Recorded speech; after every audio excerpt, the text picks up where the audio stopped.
Maybe now you'll learn to look presentable. Mrs. Evelyn Whitmore said it softly, almost politely, and that made the sentence feel even colder. The classroom at Brighton Academy went still. Pencils stopped moving. A chair leg scraped once against the polished floor and then froze. At the front of the room, beneath a framed copy of the school honor code, 12-year-old Aaliyah Carter stood beside the whiteboard with her hands clasped in front of her plaid skirt, trying to keep her fingers from trembling. One of her braids rested between Mrs. Whitmore's fingers, the small white beads at the end catching the fluorescent light like tiny pieces of moon. No one breathed loudly. No one knew where to look. Aaliyah could feel 26 pairs of eyes pressing into her back, her cheeks, her hair, the part of herself her mother had once called a crown. Mrs. Whitmore held the classroom scissors in her other hand, the same blue-handled pair students used for construction paper and book reports, but in that moment they looked terribly official, like permission had become a weapon without ever raising its voice. "This is not a punishment," the teacher continued, her tone smooth enough to sound rehearsed. "It is a lesson in standards." Aaliyah swallowed. Her throat felt dry, the way it did before spelling bees, before doctors' offices, before every moment when adults expected children to be quiet because silence made everyone else comfortable. The beads gave one small click as Mrs. Whitmore lifted the braid higher. Somewhere near the windows, a boy let out a nervous laugh and immediately covered his mouth. Emily Parker, who sat 2 desks behind Aaliyah, stared down at her open textbook as if the map of colonial America could hide what was happening 3 feet away. Outside, early October sunlight stretched across the soccer field, bright and careless, while inside room 214 the air felt sealed tight. Aaliyah wanted to say that her hair was clean. She wanted to say that the school handbook did not ban braids, beads, or natural hair. She wanted to say her mother had braided this exact pattern with shaking hands 2 weeks before the hospital bed came into their living room, smiling through the pain and whispering, "Baby, don't ever let anybody make you ashamed of what grows from you." But all of those words gathered behind Aaliyah's teeth and stayed there, heavy and hot. Mrs. Whitmore's perfume smelled like powdered roses and cold soap. Her cardigan sleeve brushed Aaliyah's shoulder, and Aaliyah stared at the floor tiles, counting the gray squares because counting was easier than crying. 1, 2, 3. The scissors closed with a soft metallic sound. Not loud, not dramatic, just final. A single braid slipped down, tapped the toe of Aaliyah's black Mary Jane shoe, and landed on the floor. The white beads rolled once, twice, then settled against the baseboard. For a second nobody moved. Mrs. Whitmore placed the scissors on her desk with careful precision, as if she had straightened a crooked picture frame rather than taken something that was not hers. "You may return to your seat now," she said. Aaliyah bent down slowly. Her knees did not buckle. Her voice did not break. She picked up the braid with both hands gently, the way someone might lift a fallen bird. When she stood again, there was no anger on her face, only a quietness too deep for a child. She looked at Mrs. Whitmore, then at the silent class and whispered, "My mom braided this before she got sick." The words did not echo, but they seemed to change the shape of the room. Mrs. Whitmore's expression tightened just for a blink, before she turned back to the whiteboard and uncapped a marker. "Open your books to page 73, she said. Pages rustled, but no one was really reading. Aaliyah walked back to her desk with the braid folded inside her palm. Each step sounded small against the floor, yet every student heard it. She sat down, placed the braid beside her notebook, and kept her eyes forward. The lesson continued. Dates were written. Names were underlined. The clock above the door ticked steadily toward lunch. But something had already happened that no bell could dismiss, and somewhere beyond the classroom walls, beyond the quiet hallway and the polished front office, a father who had spent his life listening for the truth in silent rooms was about to receive a phone call. By the time the lunch bell rang, Aaliyah Carter had not opened her milk carton, touched her sandwich, or looked at the empty space beside her notebook where the braid had rested all morning. She had wrapped it in a clean sheet of loose-leaf paper and tucked it into the front pocket of her backpack, careful not to bend the beads. The cafeteria smelled like warm pizza, bleach, and the sharp sweetness of fruit punch, but none of it reached her. Voices bounced off the high ceiling in bright waves, sneakers squeaked across the tile, trays slid along metal rails, and somewhere near the vending machines a group of 8th graders laughed too loudly at something that was not funny enough. Aaliyah sat at the far end of a long table, small beneath the noise, her shoulders straight because her father had taught her that dignity was something you practiced before you needed it. She had been at Brighton Academy for only 3 weeks. 3 weeks of polished hallways, navy blazers, Latin mottos carved above doorways, and students who spoke about ski trips to Colorado the way other kids talked about homework. Her scholarship letter still sat folded inside the top drawer of her desk at home, beside her mother's old hair comb and the photograph from 5th grade graduation, the one where her mother had insisted Aaliyah wear her natural curls loose because Joy deserved room. Before Brighton, she had gone to Jefferson Middle, a public school 8 miles away where the lockers were dented, the library carpet was worn thin, and nobody acted like a child's hair could disturb an entire classroom. Her father had not sent her to Brighton because he wanted her to become someone else. He had sent her because she loved books, because her test scores were exceptional, because her mother had circled the school's name in a brochure and said, "Let her walk through every door she earned." That memory was the only reason Aaliyah had walked through Brighton's front entrance on the first day with her chin up, even when the security guard asked twice if she was sure she belonged there. She had learned quickly which girls smiled with their mouths but not their eyes, which teachers paused when they saw her last name, and which questions were not really questions. "Is that your real hair? Can you wash it like that?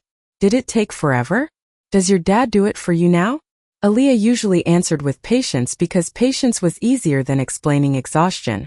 At home, mornings began before sunrise in a small brick townhouse on Maple Ridge Lane, where Judge Marcus Carter ironed his own shirts in the kitchen while oatmeal simmered on the stove. He was careful with everything.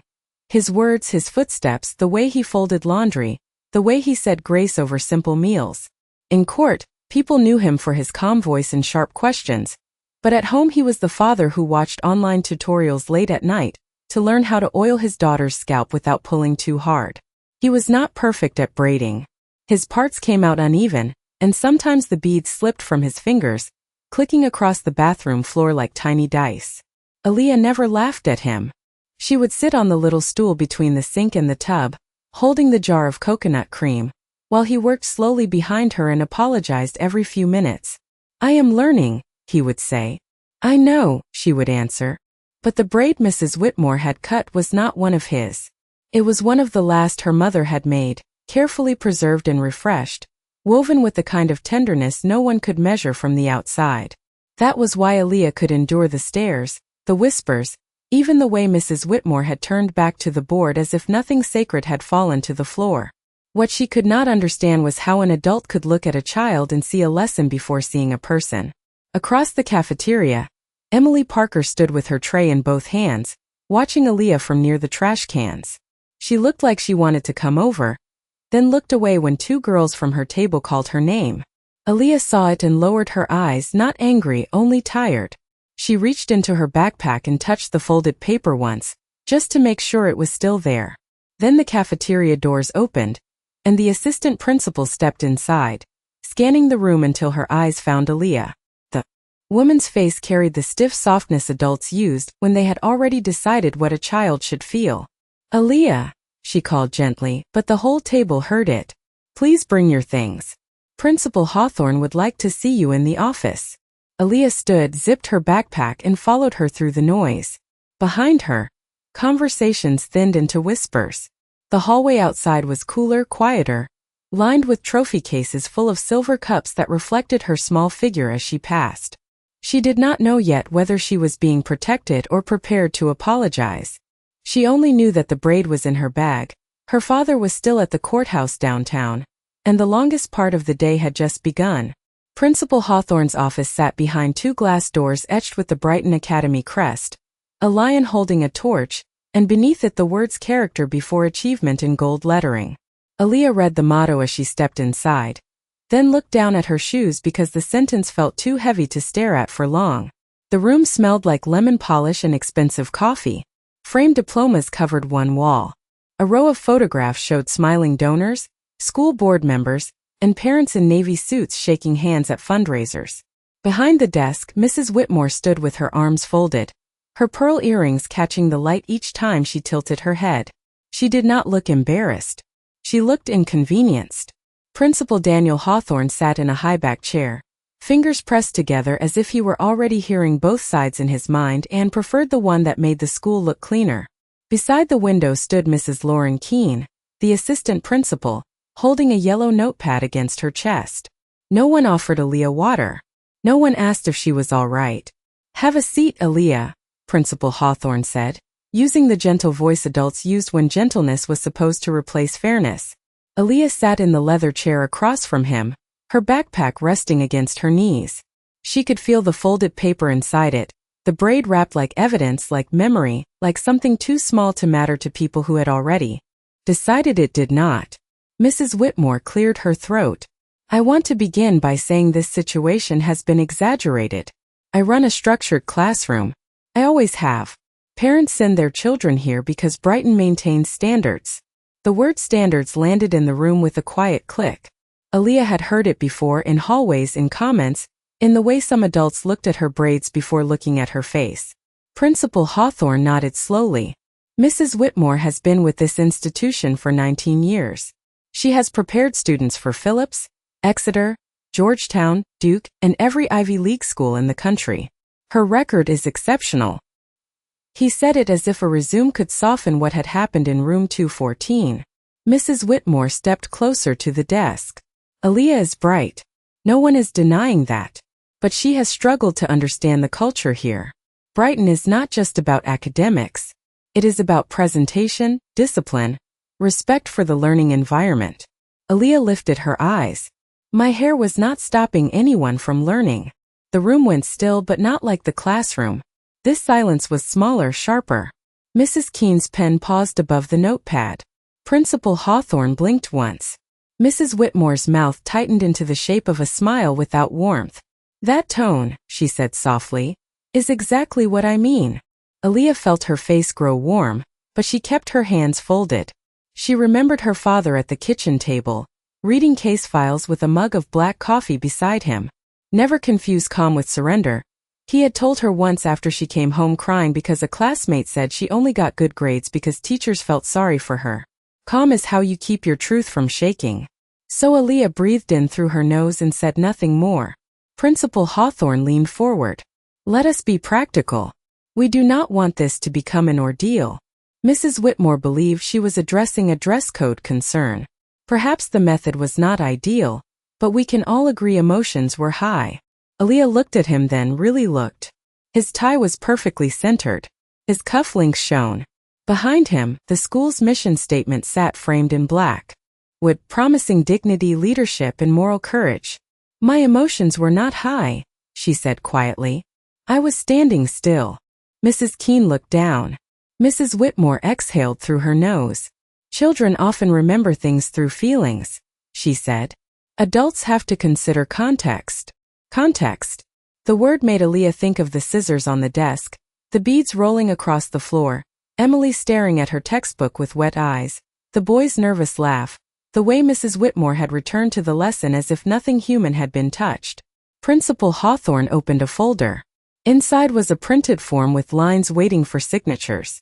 "I think the best path forward is a mutual understanding," he said. "Aaliyah, you can acknowledge that classroom expectations were not followed, and Mrs. Whitmore can acknowledge that the situation could have been handled more gently." He slid the paper across the desk. Aaliyah stared at it. The words blurred for a second, not because she was crying, but because something in her chest had gone very still. They were not asking what happened. They were arranging it into something easier to file. "My father needs to see that," she said. Principal Hawthorne's expression shifted, just slightly. "Of course. We have called the number listed in your file." Mrs. Whitmore glanced at the clock. "I am sure he is very busy." Aaliyah placed one hand on her backpack and felt the folded braid through the fabric. "He will come," she said. Outside the office, footsteps moved along the hallway. Bells rang in distant classrooms, and Brighton Academy continued shining under the afternoon sun as if its walls had not heard a thing. The paper stayed on the desk between them unsigned, while the afternoon light shifted across Principal Hawthorne's office and made every polished surface look colder. Aaliyah could hear the muffled sounds of Brighton Academy moving without her. Locker doors closing, a teacher's laugh somewhere down the hall, the squeak of a cart while passing the front office. Inside the room, No one moved for several seconds. Principal Hawthorne tapped the edge of the form once, then twice, as if the paper itself might persuade her. "Aaliyah," he said carefully, "this document does not accuse you of anything serious. It simply acknowledges that there was a misunderstanding about classroom expectations." Mrs. Whitmore lifted her chin, her expression smooth again. "Exactly. We are trying to protect everyone involved."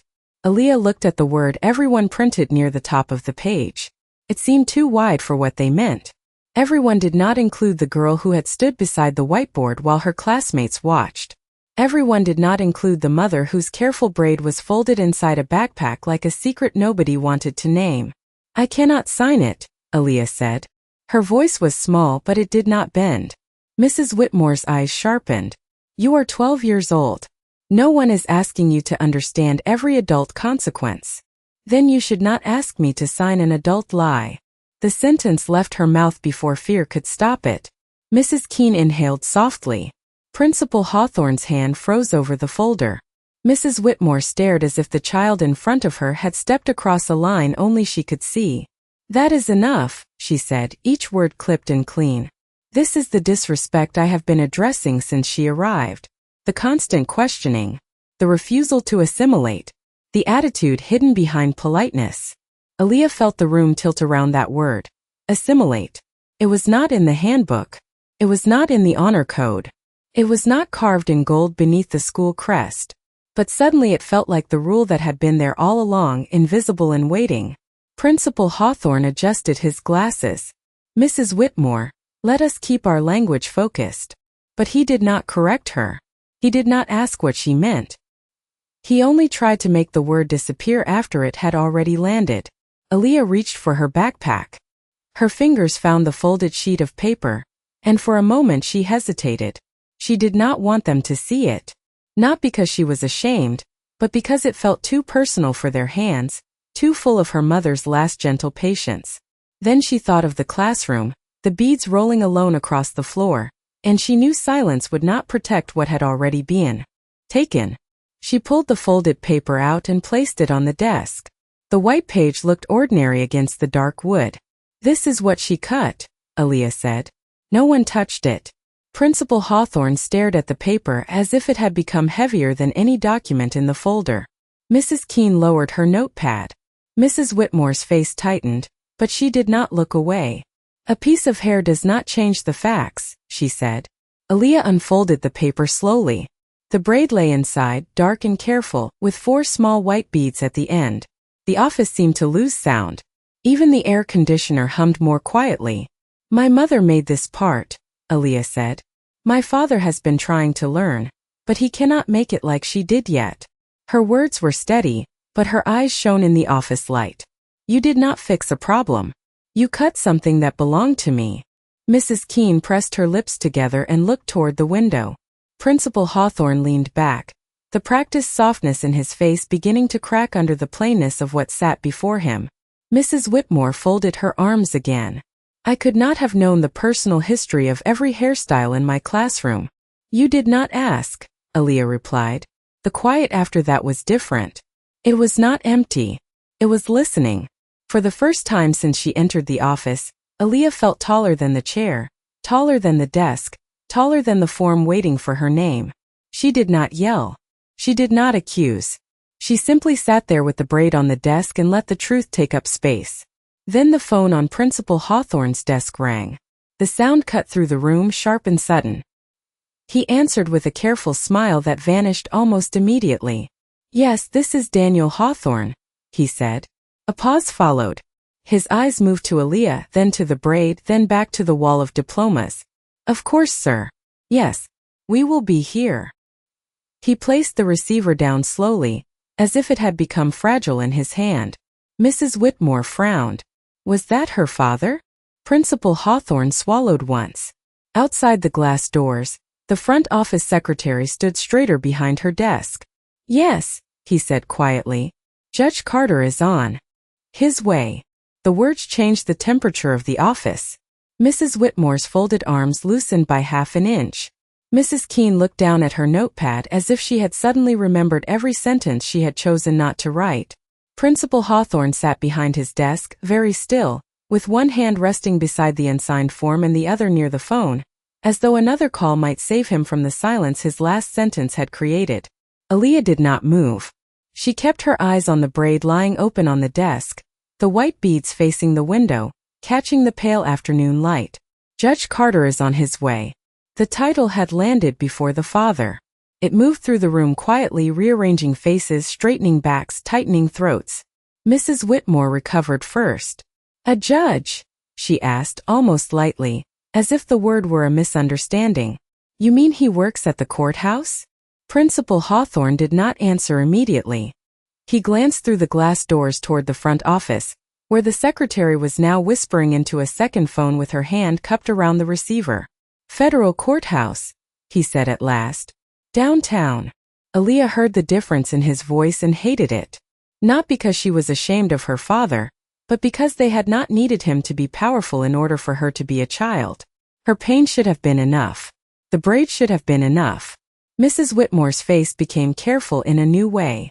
"Well," she said, smoothing the front of her cardigan, "then I am sure he will appreciate that we are handling this professionally."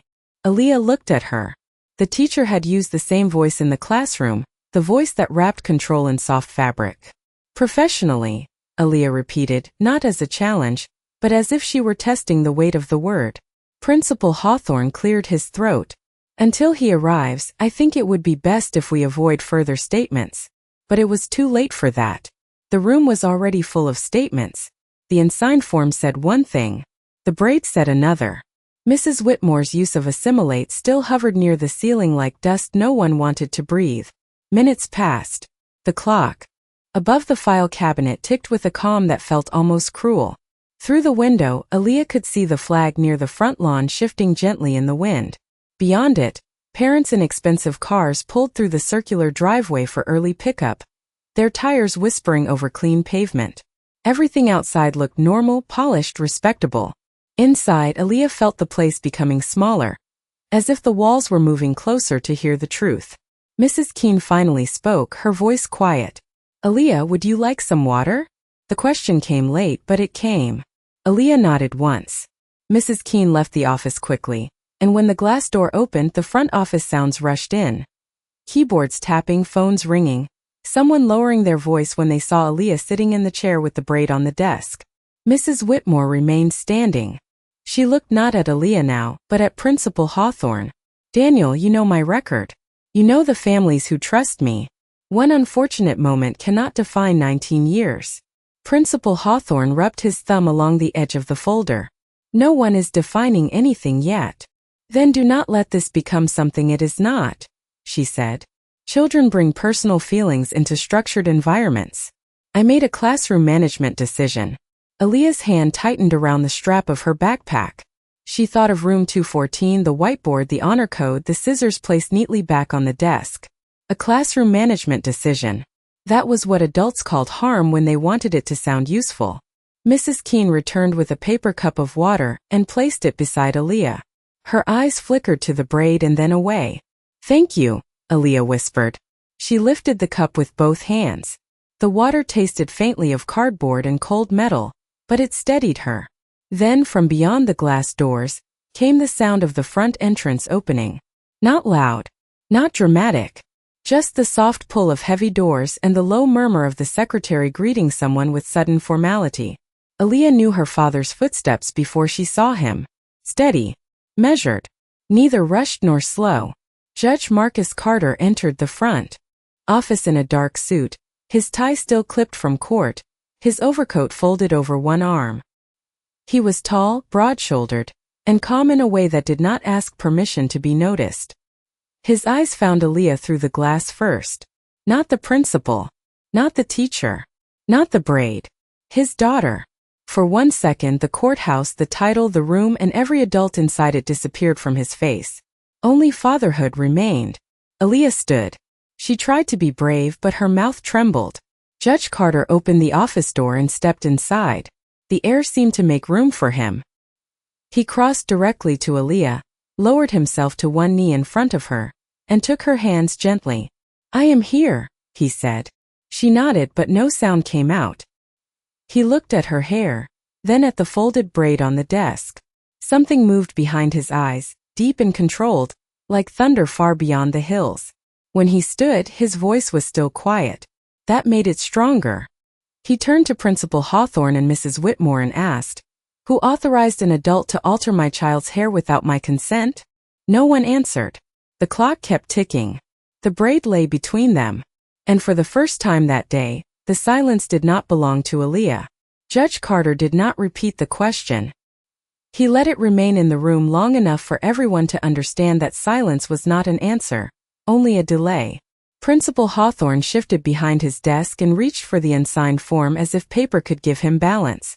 Mrs. Whitmore stood near the window, her posture straight, but the careful color had drained from her face. Mrs. Keene stayed by the door with the empty water cup in her hand, looking suddenly younger than her title. Aaliyah sat back down because her knees felt weak, though she tried to make the movement look ordinary.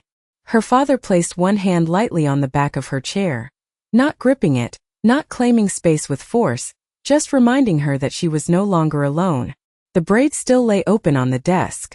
In the quiet, the beads looked brighter than they had before, for small white circles resting against the dark wood like witnesses no one could cross-examine. Principal Hawthorne cleared his throat. "Judge Carter, first, let me say we regret that Aaliyah felt distressed." Marcus Carter's eyes did not move from him. "That is not what I asked." The sentence was calm, but it closed every escape route in the room. Principal Hawthorne blinked. There was a classroom incident involving a dress code concern. "Show me the dress code." No one moved. Judge Carter held out his hand. "The current handbook, please. Not a summary. Not an interpretation. The rule." Mrs. Keene stepped quickly to a shelf near the door and pulled down a navy binder with the Brighton crest stamped in silver. She placed it on the desk and opened it with fingers that were not quite steady.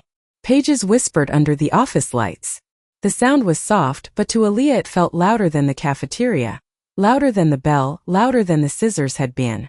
Mrs. Keene found the student appearance section and turned the binder toward him. Judge Carter read without sitting. His face did not change. That was how Aaliyah knew he was angry. Her father's anger never rushed. It became precise. "I see references to safety, cleanliness, uniforms, and footwear," he said. "I do not see a prohibition against braids, beads, textured hair, protective styles, or natural black hair." The words landed carefully one by one, each with weight. Mrs. Whitmore's mouth tightened. The issue was disruption. Judge Carter turned to her for the first time. Was my daughter speaking out of turn? She questioned my instruction. Was she preventing the lesson from continuing? The beads were distracting. To whom? The question held still in the air. Mrs. Whitmore looked toward Principal Hawthorne, but he was looking at the binder now. "To the learning environment," she said. Judge Carter nodded once, as if noting the phrase for later. "Did you ask my child to move seats?" "No." "Did you contact the office before acting?" "No." "Did you call me or any guardian for consent?" Her eyes flickered. "No." "Did Aaliyah give you permission to touch or alter her hair?" The room seemed to narrow around that final question. Aaliyah stared at her hands in her lap. She remembered the braid between Mrs. Whitmore's fingers, the way the classroom had watched her become smaller without anyone standing up. Mrs. Whitmore's voice came out thin. "I believed I had authority to enforce standards in my classroom." Judge Carter looked at the braid, then back at her. "Authority is not ownership." No one spoke. Outside the office, a bell rang for the next period, but inside the room nobody moved toward it. Students passed in the hallway beyond the glass doors, their shapes blurred by frosted lettering and afternoon glare. For the first time all day, Aaliyah felt the world slow enough for her to breathe. The sunlight had shifted lower, touching the edge of her father's sleeve, the open handbook, and the braid her mother had made. It did not fix anything. It did not put the hair back. But it made the truth visible. And once the truth was visible, even the most polished room could not make it disappear. Judge Carter reached into his inside coat pocket and removed a small notepad, the one he carried everywhere, worn at the corners from years of courtrooms and kitchen tables. He wrote down the time, the names, the rule number, and the words Mrs. Whitmore had used. Then he closed the notepad and placed it beside the braid. "Now," he said quietly. "We are going to discuss what actually happened to my daughter." Principal Hawthorne asked Mrs. Keene to retrieve the classroom record, and for the first time since Aaliyah had entered the office, the adults began moving as if the truth had a schedule of its own. Mrs. Keene left through the glass doors with quick, quiet steps. Mrs. Whitmore remained near the window, her fingers resting against the pearl bracelet on her wrist, turning it once, then stopping when she noticed Judge Carter watching. Aaliyah sat very still, listening to the soft tick of the clock and the distant murmur of students changing classes. Her father stood beside her chair, not towering, not threatening, only present in a way that made every weak excuse in the room seem smaller. Principal Hawthorne opened his laptop and typed in his password with more force than necessary. "Our classrooms use internal cameras for safety purposes," he said. "They do not record audio in all cases, but there may be visual context." "Then let us see the context," Judge Carter replied. The principal swallowed and clicked through several folders. Mrs. Whitmore's voice sharpened. "Daniel, I am not sure it is appropriate to review classroom footage without district counsel." Judge Carter looked at her. "You were comfortable acting without counsel earlier." The room went quiet again. On the laptop screen, room 214 appeared in a grainy overhead angle. Desks in rows. Students facing forward. Aaliyah at the front beside the whiteboard. Even from above she looked small. Judge Carter's jaw set, but he said nothing. The footage moved silently. Mrs. Whitmore pointed toward Aaliyah's hair. Aaliyah seemed to answer. Her hands stayed at her sides. She did not step forward. She did not wave her arms. She did not disrupt the room. Then Mrs. Whitmore opened her desk drawer. Principal Hawthorne stopped breathing for a second, or at least it looked that way. The blue-handled scissors appeared in her hand. Aaliyah looked down. Several students turned away. Emily Parker covered her mouth. Then came the moment no one in the office could soften with language. Mrs. Whitmore lifted the braid, closed the scissors, and placed them back on the desk as if finishing a routine task. The office was silent except for the laptop fan. Aaliyah did not watch the screen. She watched her father's hand. It had curled once at his side, then opened again, slow and deliberate. He had spent years teaching her that power without restraint was just another form of fear. Now she saw him living it. Principal Hawthorne closed the laptop halfway, then opened it again, as if closing it too quickly might look like guilt. "I was not aware the action looked like that," he said. Judge Carter turned toward him. "It did not look like that. It was that." Mrs. Whitmore's face had gone pale, but she still stood upright, held together by pride and the hope that reputation might outweigh evidence. "The video does not show what I was managing in that classroom," she said. "It shows my daughter standing still," Judge Carter answered. "It shows you choosing to make an example of her body in front of her peers." Mrs. Whitmore flinched at the word body, not because it was improper, but because it was accurate. Before she could respond, Mrs. Keene returned with a slim folder and another student behind her. Emily Parker stood in the doorway, clutching her books to her chest. Her eyes were red, and her blonde ponytail was coming loose at one side. "She asked to speak," Mrs. Keene said. Principal Hawthorne looked uncomfortable. "Emily, this may not be the right time." "It is the right time," Emily whispered. Her voice trembled, but she stepped inside. She looked at Aaliyah first, then at the floor. "I am sorry," she said. Aaliyah blinked. Emily swallowed hard. Mrs. Whitmore said Aaliyah's hair was distracting, but nobody was distracted until she stopped the class. Aaliyah only asked where the rule was. She was not rude. Mrs. Whitmore's lips parted. "Emily." The girl shook her head, tears slipping down her cheeks. "No." I laughed a little because Tyler laughed and I was scared everyone would look at me next. But it was wrong. We all knew it was wrong. Those words did what the footage could not. They brought the room back to its human center. Not policy. Not reputation. Not institutional language. A child had seen another child humiliated and had carried the weight of staying silent. Judge Carter softened his voice. "Thank you for telling the truth, Emily." She nodded, crying harder now, and Mrs. Keene guided her gently to the chair near the door. Principal Hawthorne stared at the open handbook, the laptop, the unsigned form, and the braid, each object now part of a story he could no longer control. Judge Carter picked up the form between two fingers and read the first line aloud, the line asking Aaliyah to acknowledge a misunderstanding. Then he placed it back on the desk. There was no misunderstanding, he said. There was a decision. There was harm. And now there will be accountability. Mrs. Whitmore lowered her eyes for the first time. Outside, the afternoon sun slipped behind a cloud, and the gold letters on the glass door dimmed until character before achievement was barely visible. The word accountability did not echo, but it stayed in the room longer than any raised voice could have. Principal Hawthorne looked down at the unsigned form as if it had become a stain on his desk. Mrs. Whitmore stood by the window with her shoulders drawn in, no longer the unshaken authority of room 214, no longer wrapped in the certainty that her version would be the one everyone accepted. Emily Parker sat near the door, wiping her cheeks with the sleeve of her cardigan, and Aaliyah watched her with a feeling she did not have a name for yet. It was not forgiveness. Not exactly. It was the first small crack in a wall that had felt solid all day. Judge Carter placed the student handbook beside the braid, then turned to Principal Hawthorne. I am requesting 3 things before my daughter leaves this campus today, he said. A written incident report that reflects the facts, preservation of the classroom footage, and notification to the board that a formal review is required. Principal Hawthorne nodded too quickly. Of course. We can begin that process immediately. Not begin, Judge Carter said. Document. The principal reached for his keyboard. His fingers moved over the keys, slower now, more careful, because every word had to stop hiding behind softer ones.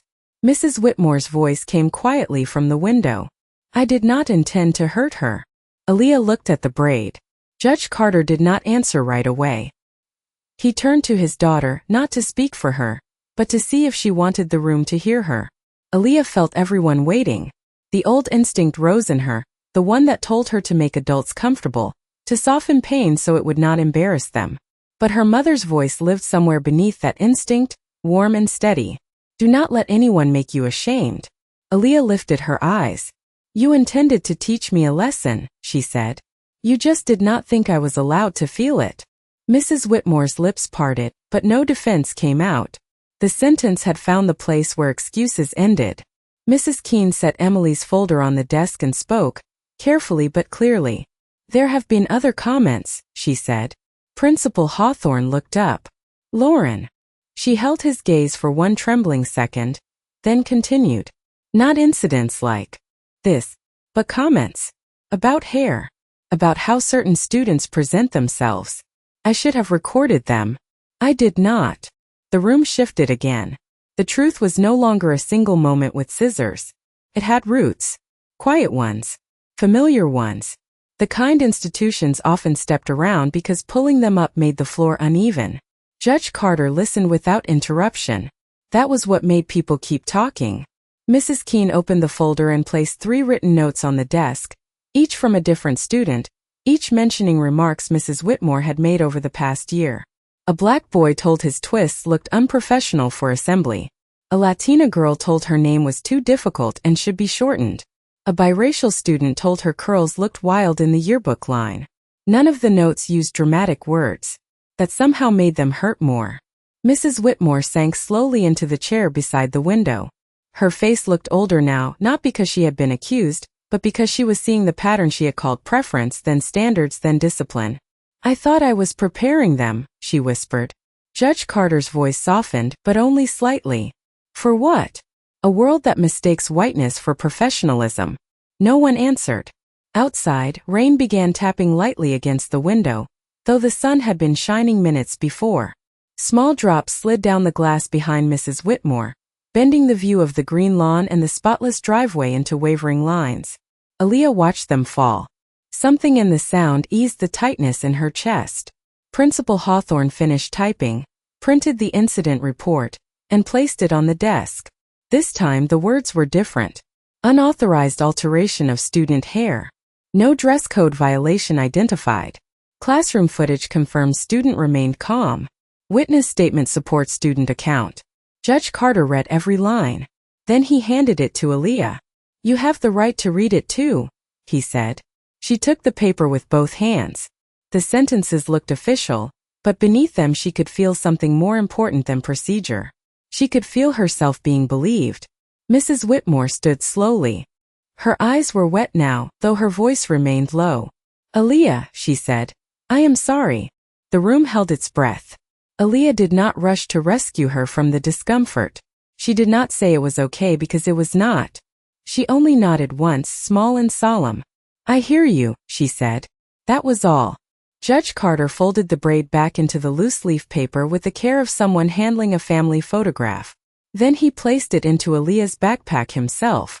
Principal Hawthorne promised the review, the board notification, and a temporary removal of Mrs. Whitmore from classroom duties while the matter was examined.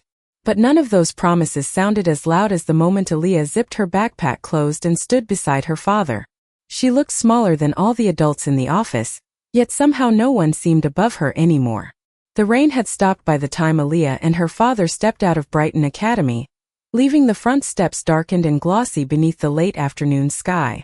The flag on the lawn moved in a damp breeze, and the silver cups inside the trophy case behind them caught the hallway lights like distant stars. Aaliyah walked beside Judge Carter without speaking, her backpack resting against one shoulder, heavier now because of the folded braid inside.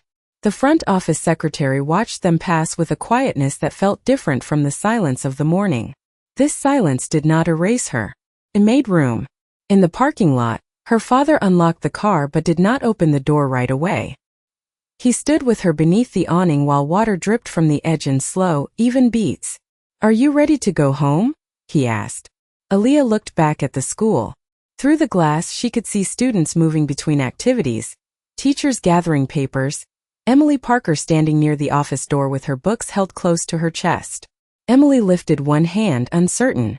Aaliyah did not smile exactly, but she lifted her hand back. It was enough for now. At home that evening, the townhouse on Maple Ridge Lane smelled like warm soup, coconut cream, and rain drying from their coats. Judge Carter placed the folded braid in a small wooden box that had belonged to Aaliyah's mother, beside old photographs, a church program, and a silver hairpin worn smooth from years of use. He did not make a speech. He did not tell Aaliyah to be strong, because she had already been strong in a way no child should have to prove. Instead, after dinner, he set a chair in the bathroom, opened the drawer of combs and beads, and laid a towel across her shoulders with the seriousness of a man preparing for sacred work. His first part was crooked. The second was worse. Aaliyah watched him in the mirror, and for the first time all day, a small laugh escaped her. He looked up embarrassed, then smiled softly. "I am still learning," he said. "I know," she answered. He worked slowly, fingers gentle, pausing whenever a strand caught, smoothing oil along her scalp the way he had practiced. Outside, cars hissed along the wet street. Inside, the only sounds were the comb moving through her hair, the soft click of beads, and their breathing settling into the same rhythm. The next morning, Aaliyah returned to Brighton Academy with her hair freshly braided. The parts were uneven, and one row curved slightly near her left ear, but every bead was secure. Judge Carter walked her to the entrance, not inside, not past the place where she needed to stand on her own. He squeezed her shoulder once and stepped back. In room 214, the substitute teacher greeted students quietly. Mrs. Whitmore's desk had been cleared of her personal things. On the whiteboard, the day's assignment was written in careful blue marker. No one joked when Aaliyah entered. No one whispered loudly enough to wound and pretend it was accidental. Emily had saved the seat beside her. Aaliyah paused, then sat down. For a moment, the classroom held its breath again. But this time the quiet was not fear. It was recognition. Later that week, Principal Hawthorne read a statement over the morning announcements. Brighton Academy would review its policies, protect natural and cultural hairstyles, and require staff training on dignity, bias, and student rights. His voice sounded formal through the speakers, but Aaliyah did not need the announcement to feel what had changed. She felt it when a younger black girl in the hallway touched her own twists and smiled shyly at her. She felt it when Emily passed her a note that said, "I should have spoken sooner," and Aaliyah wrote back, "Next time, speak." She felt it when her father picked her up after school and did not ask whether she had survived the day, only whether she had learned anything interesting. Weeks later, the uneven braid he had made that night finally loosened, and Aaliyah removed the beads one by one, placing them in her palm like small white moons. She stood in front of the bathroom mirror and looked at herself fully. Not at what had been taken. Not at what someone had tried to make shameful. At herself. Her hair growing, her shoulders straight, her eyes steady. Downstairs, her father called that dinner was ready. Aaliyah turned off the bathroom light and walked toward his voice. Behind her, the mirror held the empty room for a second longer. The comb on the counter, the towel on the chair, the little beads shining beside the sink. Nothing loud remained. Only the quiet sound of a girl moving forward, and the silent shape of justice settling gently into the house like evening light.